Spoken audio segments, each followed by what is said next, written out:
عالمية ما زالوا فيها الفنانين وهم ليسوا كثيرين،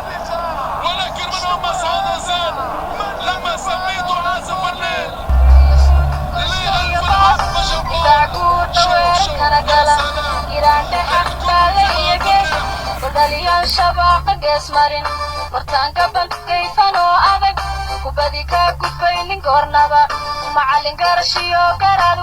بسم الله الرحمن الرحيم. كلنتي وعن أو ونكسن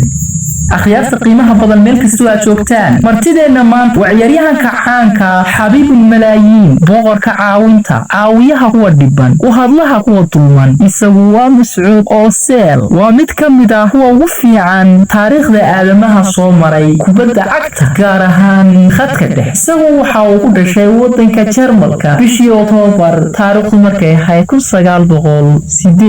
سيديتنكي وحا اسكدالي آبي هو يكسو جيدا ودنكا tukriga oo muhaajiriin ah waxa uu hayaalkiisa kubadda cagta ka soo bilaabay gudaha wadanka Jarmalka gaar ahaan naadiga Schalke 04 uu soo ciyaaray markii uu da'yar ahaa waxa uu uga wareegay kooxda Schalke 04 oo uu wacdara ka dhigay Mas'uud Ozil naadiga Werder Bremen oo kala ka dhisan wadanka Jarmal 2010 waxa uu wareegay naadiga Real Madrid si koob badan waqtigiisa dahabiga ahaana uu ku qaatay koob waxa uu qaaday koobka Champions League La Liga koob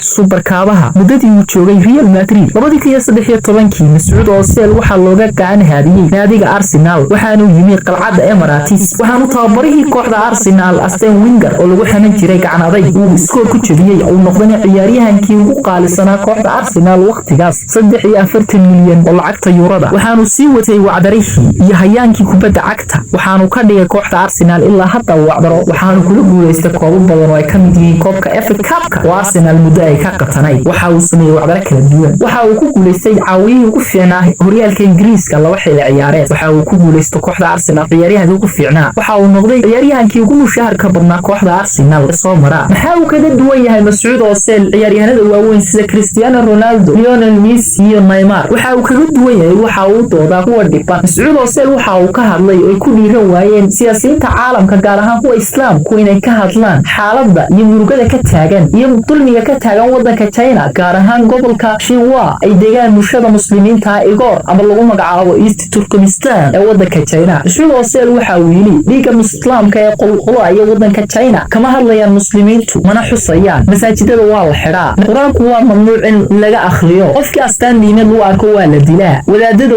waa la waarsada waa la dilaa diimeed loo arko waxa la geeyaa xarumo ay ugu yeedhaan China xarumaha dhaqan celinta balse ahayn dhaqan celin ee ugu yeedhaan brainwashing ama maskax maydhis in dhaqanka laga bedelayo oo luqadda China qofku inuu barto inuu diinta Islaamka ka noqdo iyo waxyaabo badan oo argagax loo ka taagan xariyaha oo kuwii Hitler u isticmaali jiray dagaalkii labaad ee adduunka dadka si xun ayaa loo laayaa waa la garaacaa dumarka adoomahan ayay u qabsadaan ragga waa ay dilaan qofkii ay astaan diimeed ku arkaana way ugaarsadaan Chinese-ku waana xaalad adag oo laga soo sheegay gobolka Xinhua bulshadan oo asalkeedu muslimiina oo degta wadanka China ayuu Mas'uud Ozil markii horeysay ka hadlay dawladda China iyo shacabweynaha China waxay kaga falceliyeen caraq xoogan ciyaaryahanka Arsenal iyo naadiga Arsenal ku aadan waxa ay mamnuuceen in ciyaaraha laga daawado kooxda Arsenal guud ahaan wadanka China ciyaar kasta ay ciyaarayso in laga mamnuuco sidoo kale waxa la duubay garamada Mas'uud Ozil taasi Mas'uud Ozil kama hor istaagin oo caawiyo una hadlo kuwa dhiban Mas'uud Ozil waa uu sii watay halgankiisii Mas'uud Ozil 2014 waxa uu ahaa kooxdii dahabiga ahayd ee ku guuleysatay koobkii adduunka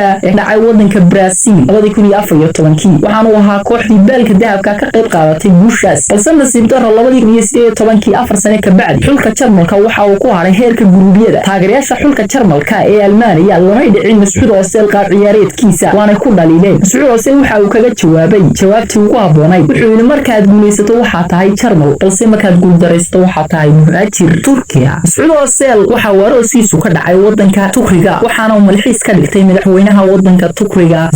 Recep Tayyip Erdogan waxaana loogu qabtay xaflad qiimo badan qasriga madaxtooyada waddanka Turkiga waxaana loo maamusay sidii haliyay Turkiya maadaama asalkiisu hore ka soo jeedo waddanka Turkiga. Sacuud Ooseel waxa